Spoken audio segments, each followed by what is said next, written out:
Les platges de l'Ametlla de Mar han desaparegut. Els 217 litres per metre quadrat que divendres passat van caure sobre la localitat del Baix Ebre han esborrat els límits de les platges. La de Sant Jordi ha vist com l'aigua l'ha engolida i el poc tros de terra que ha quedat és ple de deixalles arrossegades per la riuada. La de Pixavaques ha deixat de tenir caseta de socorrista i lavabos públics.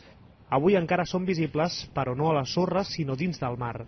Aquestes dues i la de l'Estany Tort hauran de ser reconstruïdes del tot, i els desperfectes no s'acaben a la costa, sinó que continuen a la resta de la vila. Sí, estem parlant de diversos milions d'euros que afecten, repeteixo, a tot un conjunt d'actuacions del terme municipal de l'Ametlla, 66 quilòmetres quadrats, que, repeteixo, tant afecten a platges, com a camins, com a barrancs, com a les urbanitzacions.